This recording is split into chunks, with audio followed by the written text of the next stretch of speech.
Chapter 5 ભાગ પહેલો દાખલા નંબર 9 આપણે કરાવવા જઈ રહ્યા છીએ. એનું નામ છે આસ્થા અને આહના પ્રવેશની અંદર. તો પહેલી વસ્તુ, મૂડી ખાતાની કઈ બાજુ બાકી આવે તો કે જમા બાજુ. આ લાખ લખી જ નાખવાનું.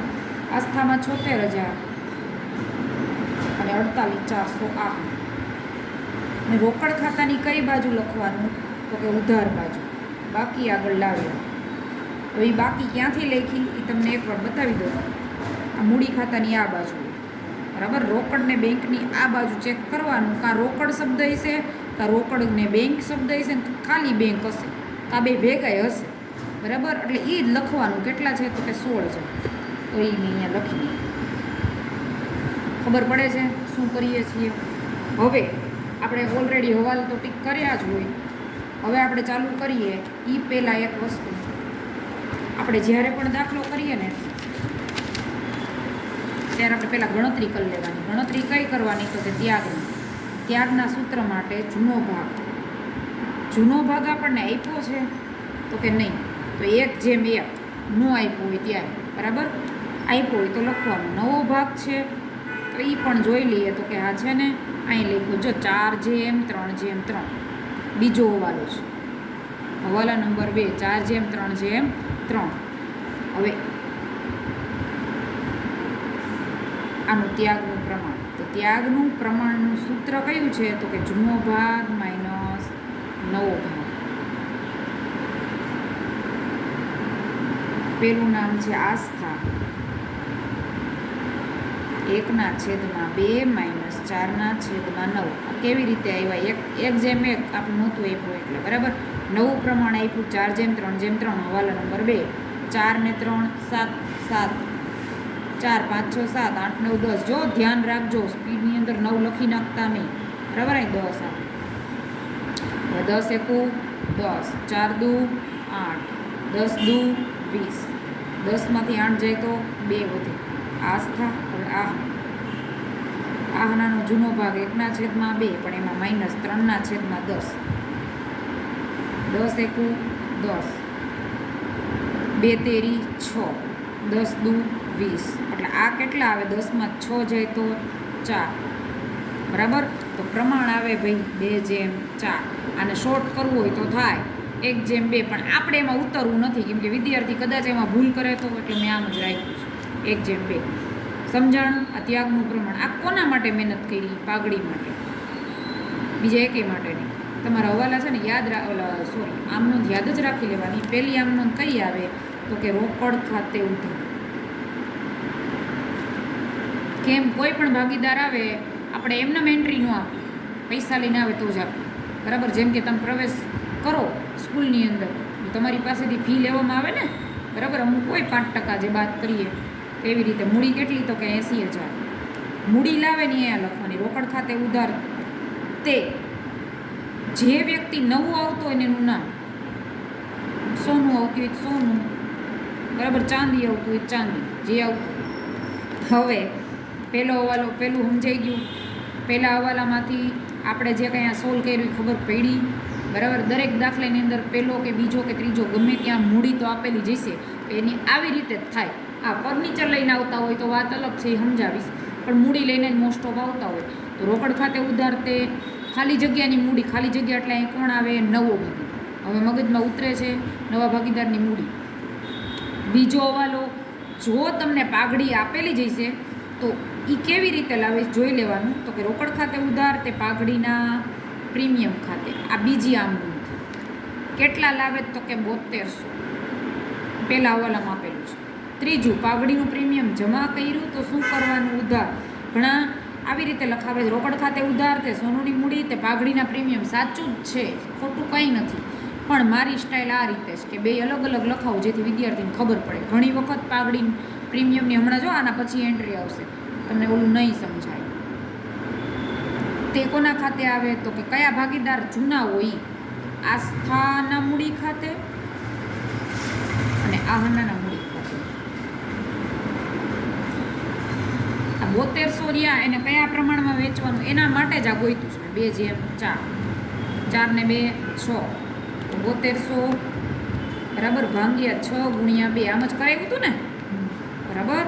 7200. તો પહેલામાં આવ્યા 2400 અને બીજામાં આવ્યા 4800. ક્લિયર છે કે નથી સમજાતું? હા. હવે જો ખાસ ત્રીજો હવાલો એવું કહે છે પાઘડીનું મૂલ્યાંકન 40,000 કરવામાં આવ્યું. પાઘડીનું મૂલ્યાંકન 40,000. તો પાઘડીનું મૂલ્યાંકન શબ્દ વાપર્યો છે. હવે જે પાઘડીનું મૂલ્યાંકન જ્યારે બેટા લખે ને ત્યારે એક વસ્તુ ખાસ નોટ કે આપણે છે ને જે ભાગીદાર આવતો હોય ને એનું જોવાનું. આવે છે કોણ? સોનું આવે છે, બરાબર. આપણી પાસે કોણ છે? આસ્થા, આહના અને સોનું. સોનું આવે છે તો સોનુંનો ભાગ કયો હોય છે? 3/10 હશે, બરાબર. તો સોનુંની પાઘડી, કેમ કે વ્યક્તિ પોતાની પાઘડી લઈને આવે, બધી લઈને ન આવે, આ બધાની આવે છે. તો એમાંથી એ કેટલી લઈને આવે છે એ આપણે જોઈએ. તો સોનીની પાઘડી 40,000 ગુણ્યા 3/10 12,000. એનો મિનિંગ એવો થયો 7200 એ લઈને આવે છે, બરાબર, રોકડા. તો આ 12,000 કેવી રીતે? બરાબર. 12,000માંથી આપણને એણે કેટલા આપી દીધેલા છે? 7200 આપી દીધા. તો હવે કેટલા બચે છે એ જોઈ લઈએ, બરાબર. બાકી કેટલા રહીએ? તો બાકી રહેતી પાઘડી, બરાબર. 12,000માંથી 7200 બાદ કરીએ એટલે ખ્યાલ આવી જાય. 12,000માંથી 7200 જાય 4800 બચે. આ 4800 પાઘડી છે ને બેટા, એ ભાગીદારો પોતાની રીતે વેચી લેશે. કોણ લઈને આવે છે? સોનું. એટલે સોનુંના મૂડી ખાતે ઉધાર. આ ચોથી આમ નોંધ જે તમને ખબર પણ ના હોય, બરાબર. આવું ક્યારે કરવાનું? જ્યારે મેડમ એમ કહી શકાય, હું તો મારી સાદી ભાષામાં એમ કહું, આખા ગામની પાઘડી આપી હોય ને, આવી રીતે આખા ગામની કહેવાય, બરાબર. પાઘડીનું મૂલ્યાંકન કે પેઢીની પાઘડી આખા ગામની કહે. એ આખા ગામમાં જે નવું આવતો હોય ને એનો ભાગ ગોતવાનો અને એને વેચવાની. પણ જો એવું કીધેલું હોય કે અગાઉ એણે રોકડા લઈ આવ્યા છે, તો આપણે જે રિવાજ પ્રમાણે કરીએ એ રીતે આમ નોંધ કરી અને 12,000માંથી જે કાંઈ, એટલે ટૂંકમાં એ જે રકમ આવી હોય એમાંથી જે કાંઈ રકમ બાદ કરીએ અને જે રકમ વધે એને વેચવાની. કયા પ્રમાણમાં? ત્યાગના, હંમેશા. પણ અહીંયા શબ્દ શું આવે? પાઘડી નહીં, સોનું. જે વ્યક્તિ નવી આવતી હોય એના મૂડી ખાતે ઉધાર. તે આ તરાના અને જીનિસાવાળો જે ઉદાહરણ છે ને એ સેમ કોપી છે, જોઈ લેવાનું, બરાબર. તે આહનાના મૂડી ખાતે 4800 ને 2/4 વેચ. 4800 ભાગ્યા 6 ગુણ્યા 2.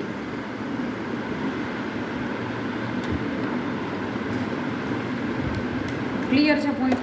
ખબર પડી આખું, બરાબર. હવે છે ને રોકડ ખાતે ઉધાર. તો રોકડ ખાતાની ઉધાર બાજુ શું લખીશ? તો કે સોનુની મૂડી ખાતે કેટલા? 80,000. અને સોનુના મૂડી ખાતાની કઈ બાજુ? જમા બાજુ 80,000. શું આવે શબ્દ? રોકડ ખાતે. આ તો છે ને બધા ફિક્સ જ છે, બરાબર. પછી પાઘડી, જો બીજો આપણે જે આમનો કરીને એમાં બતાવતી જાવ. રોકડ ખાતે ઉધાર છે, તો ઉધાર બાજુ શું આવે? 7200. કોના ખાતે? પાઘડીના પ્રીમિયમ ખાતે. એ લખવાનું પાઘડીના પ્રીમિયમ ખાતે 7200. આ તો આવે ન આવે, કેમ કે હમણાં કીધું એમ વ્યક્તિ આવી રીતે પાઘડી હોય, પાઘડીનું મૂલ્યાંકન તો આપણે ભાગીદારો વચ્ચે વેચી દઈએ, પહેલાં અગાઉથી લઈ આવ્યું. આમાં બે મિક્સ થઈ પાછું, તો આ તો આવશે જ કમ્પલસરી. એના પછી પાઘડીના પ્રીમિયમ ખાતે તે આસ્થા અને આહના, આ પણ આવશે. જમા બાજુ જ આવે, બરાબર. એને કહેવાય પાઘડીના પ્રીમિયમ ખાતે. આસ્થામાં 2400 અને આમાં 4800. રેડી? હવે બાકી રહેતી પાઘડીની 4800ની વાત કરી છે આપણે. એ સોનું એકચ્યુઅલી એને આપવાના હતા 12,000, એમાંથી 7200થી એને આપી દીધેલા હતા. પાછળ વધ્યા 4800, તો એ પણ એને આપવા પડે. તો સોનુના મૂડી ખાતે ઉધાર. તો ઉધાર બાજુ આમાં ખાસ ધ્યાન રાખજો.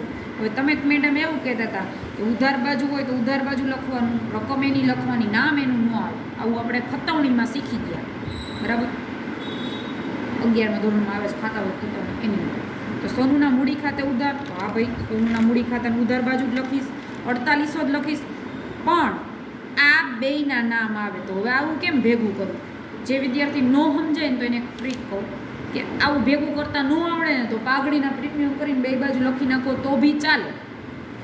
અને જો આમ જ લખવું હોય તો શું કરાય? તો કે આ આસ્થાના આહના 1600 ને 3200 ભેગા કરો તો કેટલા થાય? 4800 થાય ને, તો આપણે તેટલાની જ જરૂર છે, બરાબર. ઉધાર બાજુ તો અહીં લખવાનું ઉધાર બાજુ, અહીંયા લખવાનું આસ્થાના મૂડી ખાતે, અહીંયા લખવાનું આહના, બરાબર. હવે સોનુના ખાનામાં રકમ આવશે, કેમ કે સોનું ઉધાર છે 4800 એટલે 1600 ને 3200, તો અહીંયા લખીશ 1600, અહીંયા લખીશ 3200. અને જમા બાજુ કોનું નામ આવે? તો કે સોનુનું. કેમ? તો કે આ બેયના ખાનામાં રકમ આવે. સમજાય છે? સોનુના મૂડી ખાતે ઉધાર, એટલે મૂડી ખાતાનું ઉધાર બાજુ આવે, બરાબર. મૂડી ખાતાનું ઉધાર બાજુ નામ એનું ન આવે તો નામ ઓલા બેયના, ઓલા બેની રકમ કરીએ એટલે 4800 થઈ જાય. આપણે એની રકમ જોઈ, આવી ગઈ 4800. ક્લિયર છે? જમા બાજુ કોના નામ છે? આસ્થા અને આહનાનું. તો જમા બાજુ 1600 ને 3200, તો જમા બાજુ 1600 ને 3200. નામ એનું ન આવે તો નામ કોનું આવે? સોનું. ક્લિયર છે? હવે આપણે દાખલા ઉપર દ્રષ્ટિ કરીએ, બરાબર. આપણને આપી છે પાઘડી. હવે આ પાઘડી કહેવાય જૂની. જૂની પાઘડી કયા પ્રમાણમાં? હવે બધું જૂના પ્રમાણ સિવાય ક્યાંય નહીં વેચાય, બરાબર.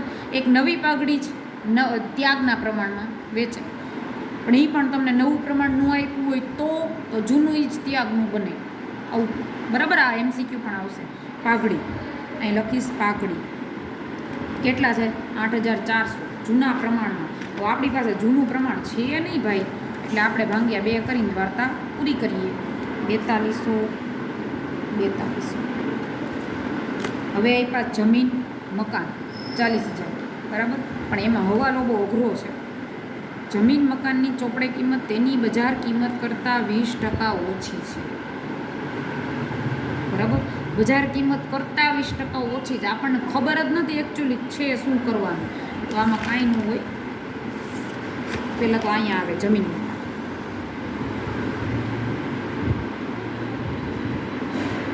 કેટલા છે? તો કે 40000.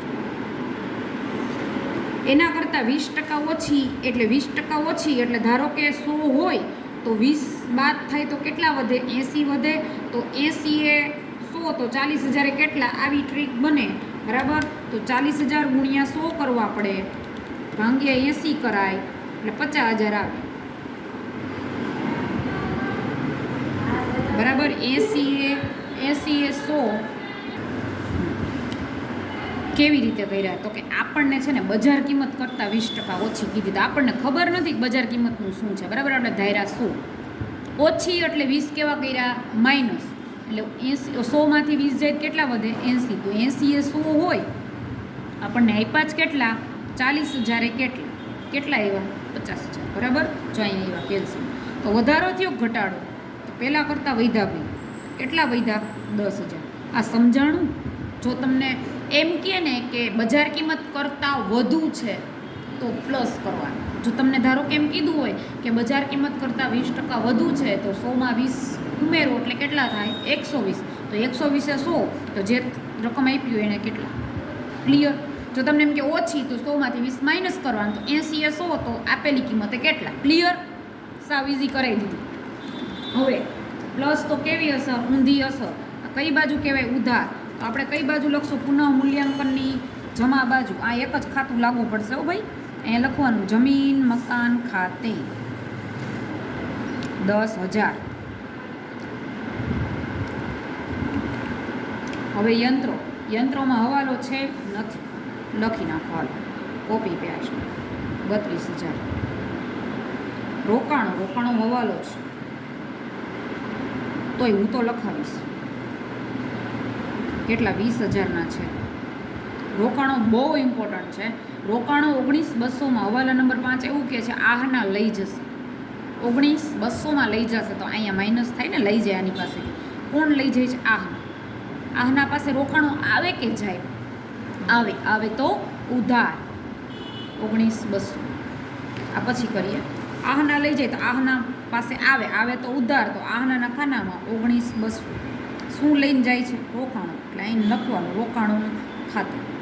20000માંથી 19200 જાય તો વધે કેટલા? મારી પાછળ 800 વધે, બરાબર. હવે એ 800 છે ને ભાઈ, એ અહીંયા તો મેં લખ્યા છે, પણ હવે એ સમજાવવાનું જ ખાસ. અહીંયા શું આપ્યું છે? રોકાણ વધઘટ ભંડોળ કેટલા આપ્યા? 100. આ ખાસ સમજજો. 10 વાર કદાચ રિપીટ કરવું પડે તો રિપીટ કરી લેજો. અહીંયા કેટલા આપ્યા? 100. અહીંયા કેટલા આવ્યા? 800. હવે અહીંયા જ્યારે ઓછી રકમ હોય ને એ આની અંદર સમાઈ જાય એવું કહી શકાય. એટલે શું? તો કે આમાંથી શું થઈ જાય? માઇનસ. કંઈ લખવાનું માઇનસ. અને ક્યાં આપણે લઈ જશું? રોકાણ વધઘટ ભંડોળ ખાતે. કેટલા લઈ જશું? 800. એટલે આ 1600માંથી 800 જાય તો અહીં કેટલા વધે? 800 જ વધે ને. 1600માંથી આવું જ આપેલું હશે. 1600માંથી 800 જાય કેટલા વધે? 800. તો 800 ને તમારે સરખા હિસે વેચો તો કેટલા આવે? 400. 400. આ કઈ બાજુની વાર્તા થઈ? તો આ છે ને બધા ભંડોળ ક્યાં વેચાય? મૂડી ખાતાની જમા. કેમ જમા જ વેચાય? તો કે મૂડી દેવાની જમા બાજુ કહેવાય ને એટલે અહીં લખવાનું રોકાણ વધઘટ ભંડોળ ખાતે 400. 400 શું કામ? એ મેં તમને કીધું કે અહીંયા 800 આવ્યા. એ 800 છે ને જો અહીંયા વધારે રકમ આવી હોત તો પુનઃ મૂલ્યાંકનમાં જવા દે ઘટ વધ લેવી દેવી તો ઓલા પણ 1600 વેચાત. પણ અહીંયા કંઈ એવું છે નહીં. બરાબર. ઓછી રકમ એટલે એમાંથી માઇનસ થયા. એની હવે રોકાણો પછી આવ્યો વારો દેવાદારોનો.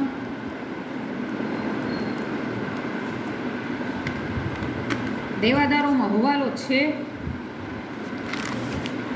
નથી. નથી ને? નહીં. આટલું બધું આપે પછી દેવાદારમાં હવાલા ના જ આપે. 25-200. સ્ટોકમાં હવાલો નથી. 14,400. પછી રોકડ આપણે લખી નાખી 12 લાખની. જાહેરાત ઝુંબેશ ખર્ચ ભાગીદારો વચ્ચે વેચાય. બરાબર ને? આ એક જ ખર્ચ એવો છે ભાગીદારો વચ્ચે વેચાશે. કયા પ્રમાણમાં? તમને ખબર આ બધી કયા પ્રમાણમાં વેચાય? જૂના પ્રમાણમાં. બરાબર. અને નફા નુકસાન ખાતું કયા પ્રમાણમાં વેચાય? તો કે જૂના જ પ્રમાણમાં વેચાય. આ કઈ બાજુ કહેવાય? મિલકત લેણા. ઉધાર બાજુ કહેવાય. એટલે ઉધાર બાજુ મૂડી ખાતાની વેચાય. અહીં લખવું પડે જાહેરાત ઝુંબેશ ખર્ચ 3200 ને 1600 આ રીતે. નફા નુકસાન ખાતું 4000 આપ્યા તો એને 2000. હવે આપણે મૂડી ખાતા બાજુ આ બાજુ વયા જઈએ તો એમાં જો કામદાર વળતર ભંડોળ છે. બરાબર. એમાંય પણ હવાલો છે. એટલા માટે કામદાર વળતર ભંડોળ હું કઈ બાજુ લખીશ? તો કે મૂડી દેવા બાજુ. હવાલો છે ને એટલે નકર નહીં. અહીંયા મૂડીનું હેડિંગ આવે, અહીંયા દેવાનું હેડિંગ આવે. આ દેવાના હેડિંગ નીચે લખાય કામદાર વળતર ભંડોળ. કેટલો આપ્યો? 4800. પણ એને મને એવું કીધું હવાલા નંબર 4માં 3200નો દાવો મંજૂર કર્યો છે. તો 3212. તો અંદર કેટલા આવે? બરાબર 1600 આવે. શું થયો કહેવાય? કામદાર વળતર ભંડોળમાં ઘટાડો થયો કહેવાય. બરાબર. તો માઇનસ તો કેવી અસર? સીધી અસર. આ કઈ બાજુ? જમા. સીધી અસર થતી હોય તો જમાની જમા બાજુ પણ મૂડી ખાતામાં આવે. યાદ રાખજો. કેમ? તો કે ભંડોળો ક્યાં વેચાય? મૂડી ખાતામાં. પણ મેડમ અહીંયા માઇનસની જગ્યાએ પ્લસ થયા હોત તો શું કરત? તો કંઈ નહીં કરવાનું. પ્લસ થાય તો જમા માઇનસ તો સીધી, પ્લસ તો ઊંધી. તો પુનઃ મૂલ્યાંકનની ઉધાર બાજુ વેચાય. પછી આની ઉધાર બાજુ વેચવાનો બેસતા. બરાબર. એટલે અહીંયા લખવાનું કામદાર વળતર ભંડોળ ખાતે 1600 ને વેચો એટલે 800 આવે. રેડી. એના પછી છે રોકાણ વધઘટ ભંડોળ જેની આપણે વાર્તા કરી લીધી. Provident fund. બરાબર 6400. એના પછી ગાલખા દનામ 8000. પછી લેણદારોમાંય હવાલો છે ને દેવી ઊંડીમાંય છે. લેણદારો છે 12000. લેણદારો એવું કહે છે હવાલા નંબર 7 લેણદારોએ લખેલી દેવી ઊંડી 2000 સ્વીકારેલ છે. ચોપડે નોંધેલ નથી. 2000 દેવી ઊંડી સ્વીકારેલ છે. બરાબર. જે ચોપડે નોંધેલ નથી. તો અહીંયા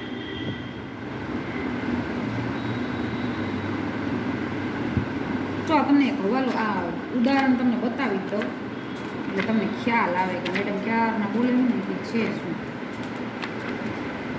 જો તરાના જીનીસાવાળું સેમ કોપી ઉદાહરણ છે. એમાંય તમને જો આવ્યું છે તરાના જીનીસાવાળું સેમ. એમાં સંશોધન અને વિકાસ ખર્ચ છે. આપણે જે જાહેરાત ઝુંબેશ ખર્ચ હતો ને એ પણ વેચાય. આ પણ વેચાશે. જો એમાં પણ આ જ રીતનો હવાલો છે. બરાબર. જો કામદાર વળતરનો છે 8000. દાવો મંજૂર કર્યો છે. ઘટ્યા કેટલા? તો અહીંયા કેટલા આપ્યા હતા? 12,000. ઘટ્યા કેટલા? એ અહીં વેચ્યા જોઈએ ને, કામદાર વળતર 4,000 વેચ્યા ને, માઇનસ થાય એટલે વેચાય, પ્લસ થાય તો અહીંયા આવશે. સમજાય છે કે નથી સમજાતું? તો આ જ રીતે હવે આપણે આમાં ક્યાં હતા? તો કે લેણદારોમાં 2,000 સ્વીકારેલ છે, ચોપડે નોંધેલ નથી, તો અહીંયા માઇનસ. બરાબર. દેવી ઊંડી કેટલા? તો કે 2,000. 12માંથી 2,000 કેટલા વધે? તો કે 10,000 વધે. અહીંયા દેવી ઊંડી 6,000 આપીશ, પ્લસ નહીં નોંધેલ 2,000.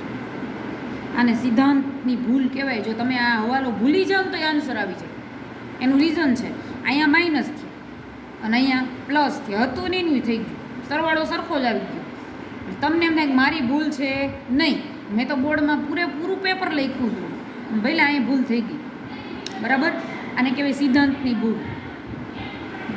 જો થાય તો આ ભૂલી જાય હવાલો તો એનીવે આપણે નથી ભૂલ્યા, આપણે દાખલો પૂરો જોઈ લઈએ. કાંઈ હવાલો રહી નથી જતો ને? પહેલો, બીજો, ત્રીજો, ચોથો, પાંચમો, છઠ્ઠો બાકી તો છે, છઠ્ઠો બાકી, સાતમો, આઠમો, નવમો બાકી. આ 2 હવાલા બાકી રહી ગયા. તો રોકાણો પર મળવાનું બાકી વ્યાજ, મંકી મિલે આવું યાદ રખાયું હતું. મિલકત દેણા બાજુ મળવાનું બાકી વ્યાજ. ઘણા છે ને રોકાણોમાં પ્લસ કરાવે, પણ આપણે આ જ રીતે કરીએ. કેટલીક વખત જો આવી રીતે થાય તો એટલા માટે આપણે અલગ જ કરીએ. અને હવે જો આ ન સમજે, મળવાનું બાકી વ્યાજ છે આપણા માટે આવક ગણાય, એટલે પુનઃ મૂલ્યાંકનની જમા બાજુ આવે ને એમાંય ન સમજાય તો ચૂબા મુદ્દે એટલે ચૂકવવાનું બાકી મૂડી દેવા બાજુ હોય, મંકી મિલે એટલે મળવાનું બાકી મિલકત દેણા બાજુ હોય, અને એને હાથ ઉપર પુનઃ મૂલ્યાંકનમાં એન્ટ્રી આપી દેવી, એ સીધું પડે. આ કયો હાથ કહેવાય? જમણો. તો જમણા હાથ ઉપર લખી નાખવાનું મળવાનું બાકી વ્યાજ, હવાલાની 2 એન્ટ્રી એટલા માટે 2400. એના પછી છે ચૂકવેલ વીમા પ્રીમિયમમાં 4800 આવતા વર્ષના છે એને કહેવાય અગાઉથી ચૂકવેલ વીમા પ્રીમિયમ. તો એ પણ અહીંયા આવશે, અગાઉથી ચૂકવેલ વીમા પ્રીમિયમ 4800. એની પણ સેમ, જે હાથ ઉપર હોય એ હાથ ઉપર અગાઉથી ચૂકવેલ વીમા પ્રીમિયમ 4800. હવે કંઈ રહેતું નથી મારા મતે. બરાબર. આપણે કેલ્સી લઈ અને 10,000, 2400, 4800, 17,200. બરાબર. કે રહેતું નથી ને? બતાવી દીધી જવાબ. 17,200 જોઈ લો. પુનઃ મૂલ્યાંકન ખાતામાં આવી ગયો આપણે. બરાબર. 17,200.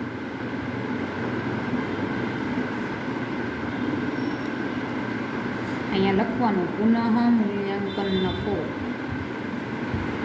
આસ્થા અને આહના.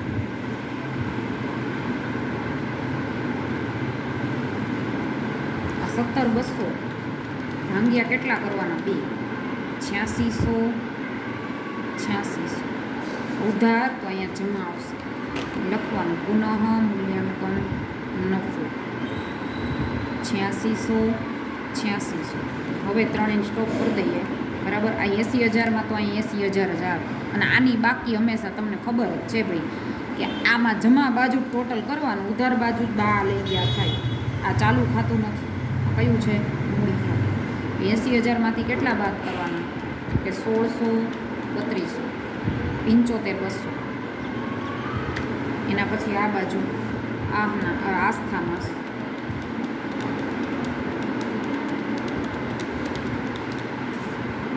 બોલવા જાઉં તે ટોટલ થઈ જાય એટલે સ્પીડમાં બોલતી નથી. 4200 છું.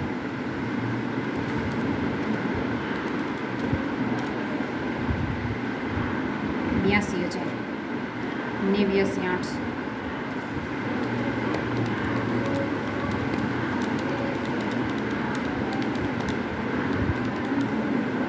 66,200.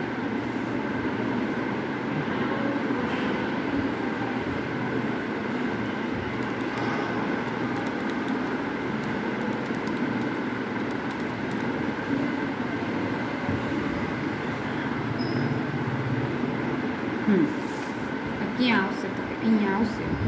આસ્થા આહના અનસોન. આસ્થાના 82,000, આહનાના 39,200 અને આના 75,200.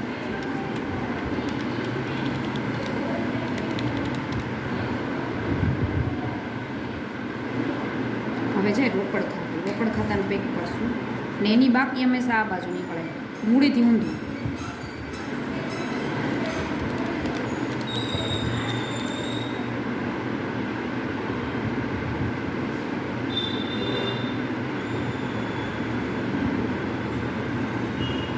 અહીંયા લખવાનું રોકડ અને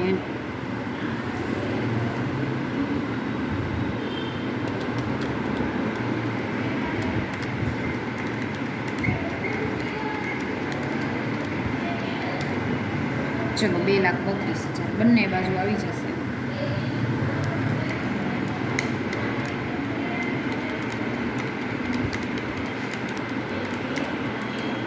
આવી ગયા. Thank you so much.